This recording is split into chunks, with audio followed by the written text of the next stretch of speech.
Good morning, I'm Jim Gray, the owner of iRecover Treatment Centers. And this morning we're talking to Karen Smiley, who's our chief pilot. And we have an aviation arm now. We're just growing it as we're going here. And so I'm just going to ask Karen some questions about why she likes to fly and why she's here working for us. Now, one thing about Karen, she's very... she doesn't like to boast about herself, but I'll tell you, Karen's been an inspiration here. When I hired her, it wasn't just aviation. She's a personal assistant. I've lost over 60 pounds this last year, and most of that has been Karen motivating me, changing my diet. Sometimes, I feel like a rabbit. But well, that's not quite true. But it's been good here. It's been good. I've lost, like I say, 50 or 60 pounds. We've done all kinds of things. We've been from here in Alberta, South Carolina, Boston, Newfoundland, Palm Springs, Santa Maria, all over the place. And every time we go there, we're going there with the motivation to help other people. And Karen's a big part of that. So I'm pleased to have her here, so I'm just going to ask her some questions here now. Karen, how did you come to meet me and get on board with iRecover? So we met through a mutual friend, and you had a 1921 Dort, and it has an aircraft engine in it, and... Gray Dort. A gray Dort, yes. And it's like a Model T. And it has a Lycoming engine, which is what's used in aircrafts. So then we did a little bit of aircraft maintenance on the on the car, and then I guess the rest is history. So what kind of ratings do you have, and what's your background in aviation? I started off with helicopters, and then I went to school and took aircraft maintenance, and then just last year I switched over from helicopter to planes. And then we went and got our multi-engine this year, so that allows us to fly twin engine, like that has two engine planes. And then I'm working on my IFR so I can fly in the clouds. So having these aircraft, how do you think they benefit iRecover? I think they benefit, a lot of people need to travel. So the way a lot of people travel is through airlines. And a lot of times people don't really know what's going on in the airlines, such as the airline captain wouldn't necessarily be looking after you. If they didn't know, you needed help. So I think, and also there's a lot of bars in airports. There's lots of things that you can get mixed up in. So I think the way that I see it is that it helps because when the person calls and needs help, I can go right to the airport and they can meet me directly. I know what's going on. You know what's going on with the person. We're bringing them to treatment, so there's not going to be this mix-up, where they stumble upon a bar, or, it's frustrating sometimes being at an airport with so many people trying to get your ticket, and airports can be stressful, so we can alleviate that, and I think that that's pretty good for someone coming into treatment. So what's the benefit of having a twin engine over a single engine? If you lose an engine, you have another one there, so that's pretty good. The one that we have, compared to the single engine, we can go up higher, so 25,000 feet. Versus the single engine that we had before, and also it's pressurized, so You don't need any oxygen. It's supplied through a pressurization system on the aircraft, and also it comes with fully de-ice equipment, which we need in Canada for sure, especially in the winter.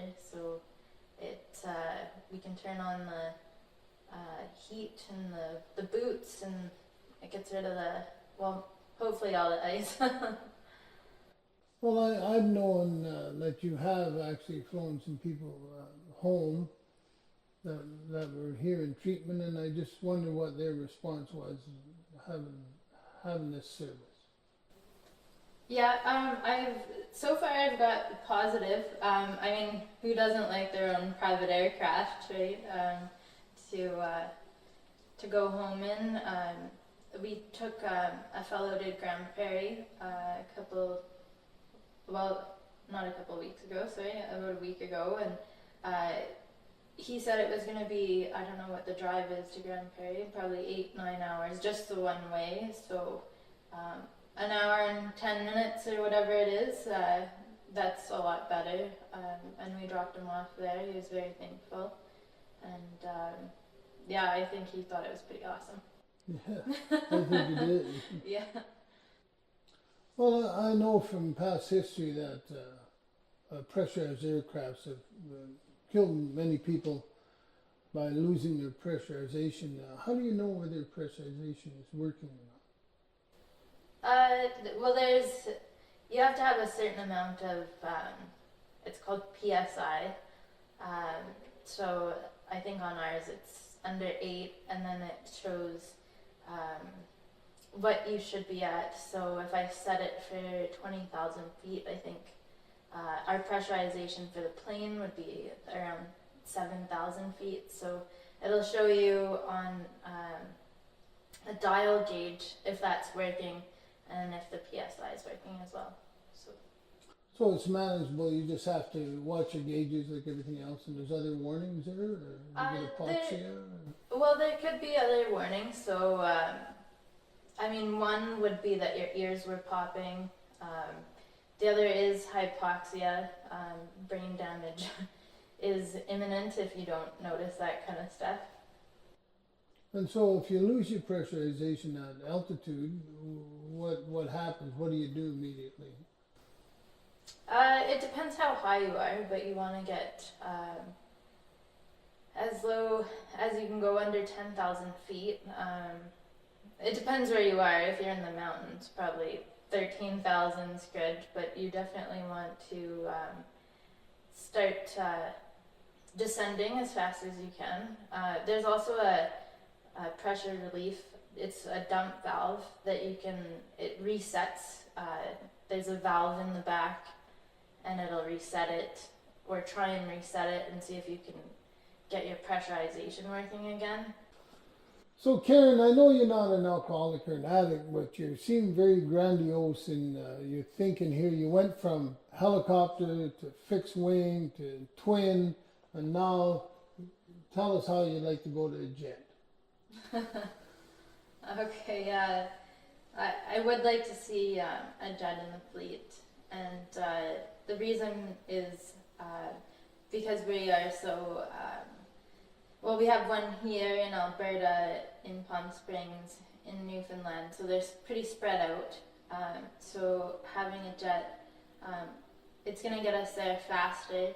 We cruise at about 180 knots right now with the twin engine, and if we were to move to a jet, it's 365 knots. So that enables us to pick up participants and bring them to the centers quite quickly. Also, our plane, as I had mentioned before, our service ceiling's about 25,000 feet, and that falls right into the troposphere. That's where all the weather kind of gathers. Mm. So it's nice to go above that. When people get on airliners, there's always turbulence and stuff down lower, and then as you get higher, it seems to get a lot better. So that's one of the reasons. And also we can have when we get up high, it doesn't use as much fuel. Well, jets do use a lot of fuel, but at least we don't have to make so many stops. From here to Palm Springs, we've been making 2 stops, and I'd like to make that no stops, just direct. So that'll enable us, and I think as we expand, we're definitely going to need something like that. Do you have supplemental oxygen? We do on the plane, yeah. Yeah, so you get your mask on before you, that kind of stuff. Yeah, so it's pretty safe. So you've been working for us now for over a year. I think you started in August last year. So what's your favorite part about working for iRecover? I think helping people. I think there's not too many businesses, at least that I've been involved with in aviation. I mean, I guess if you were doing like air ambulance or something, so here I get to, help for a better cause, and it makes, I think, everybody feel good to help people. So that's my favorite part. So that's Karen Smiley, our chief pilot, and it's very seldom in life that you run into somebody that has the same interests as you do in many fields, it's an incredible situation, because a lot of times, especially when we're flying, we don't even have to talk to each other. We know what the other person's thinking automatically.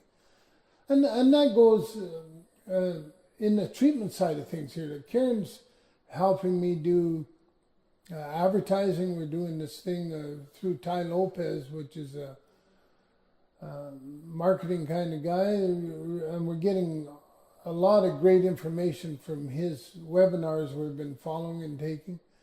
And Karen does the technical side of that, because me on the computer, not so much, But so that's many things besides what Karen was talking about, the flying. There's many parts to this whole picture. And as we grow, we're looking at getting 22 treatment centers is what I would like to grow this into. And we have 5 now in 10 years, so in another 10 years, how many, Lord knows.